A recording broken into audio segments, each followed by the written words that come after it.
Hello friend, welcome to G centre. चलिए question देखते हैं। मजा आ रहा है, मजा। कई सारे स्टूडेंट मन में ओपन कर लेते हैं। ये गलत है, बिल्कुल गलत है, सरासर गलत है। आप कह रहे हैं हम इंजीनियर की तरह नहीं सोच रहे हैं। कितना खतरनाक वेरिएशन है। That's all for the today session. Thank you so much for watching. Hello everyone, welcome to G centric का। और इस वीडियो में हम चर्चा करेंगे आईआईटी खड़गपुर द्वारा पूछा गया गेट 2022 में इलेक्ट्रिकल ब्रांच का बहुत ही शानदार क्वेश्चन।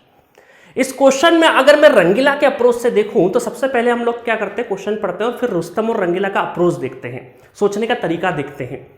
और ये जो हाइपोथेटिकल कैरेक्टर है रंगीला और रुस्तम, इस तरीके की सोच बहुत सारे स्टूडेंट रखते होंगे। और मैं सबसे उम्मीद करता हूं कि जो गलतियां यहाँ पे इन कैरेक्टर के द्वारा जो दोहराई जाएगी वो आप फ्यूचर में नहीं करेंगे। ठीक है, चलिए क्वेश्चन पढ़ते हैं। In the circuit shown below the magnitude of voltage V1 in volt across the 8 kilo ohm resistor is rounded off to nearest integer number. मतलब आपको क्या करना है, नियरेस्ट इंटीजर फॉर्म में ही आंसर करना है। ठीक है, वैसे तो रेंज गिवन थी इस क्वेश्चन में, बट ठीक है, जो बोला जाए वही करना है आपको। चलो, क्योंकि देखिए कई बार क्या होता है ना, ग्रेटेस्ट इंटीजर फंक्शन भी पूछ लेते हैं। एक साल गेट में ऐसा भी पूछा गया। जब हम लोग जाएंगे ना डाउन लाइन में 21, 20, 17, 18 जब वही करेंगे, मैं आपको बताऊंगा उस क्वेश्चन को। ठीक है, चलिए अब देखिए इस तरह के क्वेश्चन जब होते हैं ना, तो जो रंगीला है उसको क्या होता है, बहुत दिक्कत आती है। क्यों? क्योंकि बहुत सारे स्टूडेंट जो रंगीला का माइंडसेट रखते हैं, जिनको क्वेश्चन को थोड़ा सा स्टार्ट करने में दिक्कत आती है, वो जब भी ये डिपेंडेंट सोर्सेस आ जाते हैं ना तो थोड़ा सा अनकंफर्टेबल हो जाते हैं। जब भी सर ये पतंग जैसा जो निशान है, डायमंड जैसा जो निशान है, डिपेंडेंट सोर्सेस आ जाता है ना, तो थोड़ा सा हम अनकंफर्टेबल हो जाते हैं करने में। कर तो लेंगे, सीखे भी हैं, बट थोड़ा सा कहीं ना कहीं भागते हैं हम लोग। क्यों भागते हैं? क्योंकि हमने प्रॉपर उसकी प्रैक्टिस नहीं करी। बट रुस्तम वाले जो माइंडसेट रखते हैं, अप्रोच रखते हैं, उनको ये बात भी पता है कि सर ने बताया था, जैसा कि जी सेंट्रिक के फुल कोर्स में पढ़ा है हमने, कि जब भी डिपेंडेंट सोर्सेस आए तो खुशियां मनाओ। क्यों खुशियां मनाओ? क्योंकि डिपेंडेंट सोर्सेस के साथ में अच्छी चीज ये होती है कि जिस पे भी डिपेंडेंट वेरिएबल है उसका कहीं ना कहीं क्लू गिवन होता है क्वेश्चन के अंदर, ताकि आपको एक एक्स्ट्रा इक्वेशन फॉर्म करनी हो तो जो भी क्लू, जिस पे भी डिपेंडेंट वेरिएबल है उसका क्लू कहीं ना कहीं होगा, वहां से आप दूसरी इक्वेशन आसानी से बना सकते हो। तो इस चीज को, इस डिफिकल्टी को अगर थोड़ा सा रुस्तम पॉइंट ऑफ व्यू से देखें, पॉजिटिव माइंडसेट से देखें अगर, तो यहां पर जब भी डिपेंडेंट सोर्सेस आएंगे तो बहुत सारे कैंडिडेट क्वेश्चन से भागते हैं, बट भागने की जरूरत नहीं है। आपको साथ में डिपेंडेंट के साथ में क्या होता है, क्लू भी गिवन होता है ना। वो कहावत तो सुनी होगी, ऊपर वाला अगर किसी को मुश्किल देता है तो उसके साथ साथ उस मुश्किल से निकलने का सॉल्यूशन भी देता है। तो सिमिलरली डिपेंडेंट सोर्स के साथ साथ में हमारे पास क्लू भी छुपा है। ठीक है, चलिए इस क्वेश्चन को करेंगे और क्वेश्चन करने के बाद हम ये देखेंगे कि यहां पे गलती के चांसेस कहां कहां हो सकते हैं। ठीक है, ये क्वेश्चन मैं आपका नहीं बिगाड़ता हूं, इस सिर्फ और सिर्फ नेटवर्क को मैं इस साइड में लेके आ जाऊं ताकि आपके नोट्स जो है वो प्रॉपर बने। ठीक है, चलिए, और इसके पीडीएफ नोट्स थोड़े टाइम बाद मैं जी सेंटर एप्लीकेशन पे प्रोवाइड कर दूंगा और चैट बॉक्स में आप ले सकते हैं वहां के यहाँ के नोट्स। ठीक है, चलिए अब देखिए यहां पर सबसे पहले तो ये है हमारा ग्राउंड पोटेंशियल। सबसे पहले तो ये क्या है, किसी सर्किट में ग्राउंड पोटेंशियल होता है। अब आपको निकालना है ये V1। क्या निकालना है? V1 निकालना है। और ये जो इस ब्रांच में जो करंट फ्लो हो रहा है, तो ये जो करंट सोर्स का वैल्यू I है यही फ्लो होगा। तो इसका मतलब एक बात तो तय है यहां से कि V1 अगर हमें निकालना है तो V1 इक्वल टू ये करंट, यही I करंट फ्लो करता है, क्योंकि ये रूल होता है कि किसी ब्रांच में कोई भी करंट सोर्स है तो वही करंट उस ब्रांच में फ्लो होता है। ठीक है, तो V1 इक्वल टू 8 किलो है ना, V equal to IR, 8 into I, और ये 8 क्या है, किलो है। ध्यान रखना किलो ओम में, नहीं तो बहुत सारे स्टूडेंट गच्चा खा जाते हैं। किलो ओम वाली चीज को ध्यान से लिखना, ऐसा मत कर देना 8000 लिख दो, ऐसा नहीं करना ना, प्रीवियसली समझाया आपको। चलो आगे बढ़ते हैं। अब देखिए ये जैसे ग्राउंड है, तो ग्राउंड का मतलब क्या है, 0 वोल्ट। अगर ये 0 वोल्ट है तो ये भी क्या हो जाएगा साहब, 0 वोल्ट हो जाएगा। ये भी क्या हो जाएगा, 0 वोल्ट हो जाएगा। अब V1 निकालने के लिए अगर आपको I करंट की वैल्यू पता लग जाए तो काम आसान हो जाएगा। और I, ये जो डिपेंडेंट वेरिएबल का क्लू कहां पे छुपा है, यहां पे छुपा है। तो अगर मैं ये इस एरो के डायरेक्शन से हायर पोटेंशियल इसको और लोअर पोटेंशियल इसको मानूं तो I इक्वल टू मैं क्या लिख सकता हूं, है ना, हायर पोटेंशियल 75 है ना। तो देखिए यहां से इसमें जो हमारा नोडल एनालिसिस फुल कोर्स में जो बेसिक नोडल की हम लोगों ने इस लाइन को इस तरीके के एक ब्रांच का केवीएल लिखते सीखा है ना, वही आपको सीखना है। ठीक है, तो यहां पे क्या हो जाएगा, 75 माइनस प्लस बाद वाला साइन, देन बाद वाला साइन कौन सा है, 0.5 V1 डिवाइड माइनस 0 लिखने की जरूरत है क्या? नहीं है। डिवाइडेड बाय रेजिस्टेंस कितना है? 2 किलो रेजिस्टेंस है। ठीक है, तो ये हो गया आपका करंट का वैल्यू। अब हम क्या करेंगे, इस करंट की वैल्यू को यहाँ पे पुट कर देते हैं, थोड़ा सा कलर चेंज कर देते हैं। ठीक है, तो अब इस करंट की वैल्यू को हम यहाँ पुट कर देंगे तो ये कितना हो जाएगा, V1 equal to 8 kilo into I की वैल्यू कितनी है, पूरी पूरी 75 माइनस 0.5 है ना, 75 minus 0.5 V1 divided by 2K। ठीक है, और यहां से क्या हो जाएगा, K से K कैंसिल आउट, तो 2 2 चौक 8, तो V1 इक्वल टू कितना आ जाएगा, 75 इंटू 4 कितना हो जाएगा, 300।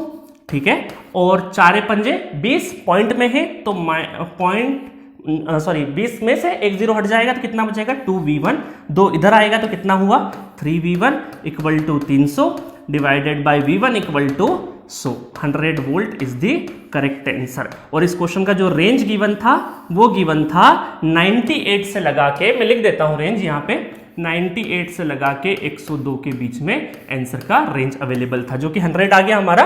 बहुत ही सिंपल। अब देखिए यहाँ पर आप ध्यान से देखिए कि जब से वर्चुअल कैलकुलेटर आया है ना, तो आपको वैल्यू कुछ इस तरीके से डिजाइन होती है कि आप सिस्टमेटिक तरीके से चलेंगे तो आपको बिना कैलकुलेटर के कैलकुलेशन, आप अपना जो सिंपल कैलकुलेशन होती है वो आसानी से कर ले जाएंगे। वैल्यू कुछ इस तरीके से सेट होगी कि बहुत ही आसानी से आपका आंसर आ जाएगा। अब बहुत सारे स्टूडेंट को कुछ कुछ डाउट होंगे। देखिए, अब मैं ये मान के चल रहा हूं कि बहुत सारे स्टूडेंट इस क्वेश्चन को सॉल्व करते टाइम पे क्या क्या मिस्टेक कर सकते हैं, है ना, और नहीं करी तो बहुत अच्छी बात है, और वो कर सकते हैं तो मैं पहले से ही आपको बता देता हूं। देखिए यहाँ पे क्या हो सकता है कि हड़बड़ी में हम लोग ये कर सकते हैं कि सर ये जो करंट आई है तो क्या हम इस करंट को I इक्वल टू क्या ऐसा लिख दें, 0 माइनस V1 डिवाइडेड बाय यहाँ पे 8 किलो ओम, है ना, कुछ इस तरीके से भी लिख सकते हैं, है ना, लिख सकते हैं कि सर यहाँ पे जैसे हमने आप ऐसा लिखा है ऐसा हम यहाँ पे भी लिख सकते हैं। बट मैं आपको बताना चाहूंगा कि इस करंट सोर्स के अक्रॉस हमें वोल्टेज ड्रॉप नहीं पता है, वोल्टेज ड्रॉप नहीं पता है। कई बार हमारे दिमाग से स्किप हो जाता है कि कोई भी सोर्स उसके अक्रॉस भी वोल्टेज हो सकता है। इस तरह के ना जाने कितने हमने क्वेश्चंस करे हैं, और बहुत सारे स्टूडेंट जो चैट बॉक्स में मुझे क्वेश्चंस जब सॉल्यूशन होता है ना, जब मैं सॉल्यूशन कराया हूं और वो बहुत सारे स्टूडेंट अपनी अप्रोच से क्वेश्चन सॉल्व करते हैं और कैलकुलेशन एरर मुझे भेजते हैं, तो मैं उनको कई बार बहुत सारे स्टूडेंट को बताता हूं कि सोर्सेज के अक्रॉस जब तक वोल्टेज पोलरिटी नहीं पता है, जब तक आप केवीएल नहीं लगा सकते हैं। एक तो ये करना है ना, ध्यान रखना इस चीज का। तो यहाँ पे हम लोग क्या कर देते हैं, इसको कैंसिल करते हैं, ऐसा बिल्कुल भी नहीं करना। एक गड़बड़ और कौन सी कर सकते हैं आप, एक गड़बड़ और कौन सी कर सकते हैं, कई बार स्टूडेंट आउटर लूप में केवीएल लिखने की कोशिश करते हैं, आउटर लूप में भी केवीएल कोशिश करेंगे, बट हमें आउटर लूप में भी केवीएल नहीं लिख सकते। क्यों? क्योंकि अगेन हमारे पास सोर्स के अक्रॉस का वोल्टेज नहीं पता है, तो ये गड़बड़ी नहीं करना है। अब देखिए यहां पर क्या होगा कि आईआईटी का क्या माइंडसेट रहा होगा इस क्वेश्चन के पीछे। एक तो पहला चीज मैंने बता दिया कि डिपेंडेंट सोर्सेस को देके, 2 डिपेंडेंट सोर्सेस को देके आपको डरा दिया, तो बहुत सारे स्टूडेंट 20-30% स्टूडेंट क्या होंगे, थोड़े से जो डिपेंडेंट के साथ में अनकंफर्टेबल होते हैं वो छट जाएंगे। दूसरी गड़बड़ कहां हो सकती है कि ये जो शॉर्ट सर्किट ब्रांच दे दी है, मतलब 0 वोल्ट दे दिया है, तो यहां पर ग्राउंड पोटेंशियल को लेने में कई बार स्टूडेंट गड़बड़ कर सकते हैं। ये एक दिमाग में शायद नहीं क्लिक करे बहुत सारे स्टूडेंट के दिमाग में। दूसरा गड़बड़ कहां हो सकता है, दूसरा गड़बड़ ये हो सकता है कि आप केवीएल लगाते टाइम पे, ये करंट लिखते टाइम पे इस तरीके से करंट ना लिख के शायद इस तरीके से जाए, बट आपको थोड़ी देर बाद रियलाइजेशन हो जाएगा, इससे आप आगे नहीं बढ़ सकते, बट एटलीस्ट यहां ये वाली स्टेप हो सकता है बहुत सारे स्टूडेंट लिख सके। तो इन तमाम चीजों के बारे में आपको अवेयर रहना है। आपको क्या करना है, सिंपली डिपेंडेंट जो भी सोर्सेस होंगे तो उनका जो भी डिपेंडेंसी वाला वेरिएबल होगा ना, वेरिएबल जो भी रहेगा उसका कहीं ना कहीं सर्किट में क्लू जरूर गिवन होगा। दूसरा एक और चीज, किलो देख के घबराना नहीं है, और किलो का शानदार तरीके से ध्यान रखना, पता चले आप गड़बड़ कर दें चीजों में। ठीक है, यहां तो क्वेश्चन में दोनों के दोनों रेजिस्टेंस किलो में है, सपोज करिए 1 किलो में होता और दूसरा ओमिक वैल्यू होती, तो फिर गड़बड़ होने के चांसेस होते। ठीक है, तो मैं पूरी उम्मीद करता हूं कि यहां से इस वीडियो से तमाम वो सारी गलतियां जो हम लोग, देखिए गाइस, मेरा मकसद सिर्फ ये नहीं है कि एक क्वेश्चन लिया और सॉल्व करा दिए। ये क्वेश्चन तो आप तमाम ऐसे भी सॉल्व कर चुके होंगे, बहुत सारे न जाने कितनी बार सॉल्व करे होंगे, बट मेरा मकसद ये है कि क्वेश्चन से जो आईआईटी क्वेश्चन पूछता है उसके पीछे कहां गलती होने के चांसेस हैं, वो गलती फ्यूचर में आप नहीं दोहराए ना। क्योंकि अभी इस गेट 2023 से भी बहुत सारे स्टूडेंट ऐसे मिले जो कि कैलकुलेशन एरर की वजह से, कॉन्सेप्चुअली नहीं, ऐसा नहीं कि कॉन्सेप्ट की कमी की वजह से रैंक नहीं आया, बहुत सारे स्टूडेंट का रैंक इस वजह से नहीं आया कि वो क्वेश्चन बहुत सारे कर सकते थे बट नहीं कर पाए, या करे तो वो कहीं ना कहीं कैलकुलेशन गड़बड़ करती। तो ये तमाम तरीके अगर आपको ये बता दिया जाए कि पर्टिकुलर कॉन्सेप्ट या पर्टिकुलर केसेस में इस तरह की गड़बड़ी हुई है, और अगर हम पिछले 20 साल की आईआईटी के माइंडसेट को रीड करें और कोशिश करें कि ज्यादा से ज्यादा जहां जहां गलती हो सके उसको आइडेंटिफाई करना स्टार्ट करें, तो ऑटोमेटिक हमारा नेक्स्ट ईयर अच्छा रिजल्ट आएगा ही आएगा। ठीक है, तो चलिए मजे करते रहिए, और भी हो सकता है आप में से बहुत सारे लोगों का और भी डिफरेंट दिमाग चल सकता है, उस तरीके से भी आप सॉल्व कर सकते हैं। ठीक है, और अच्छे डिस्कशन से अच्छा डिसीजन होता है। Okay, thank you.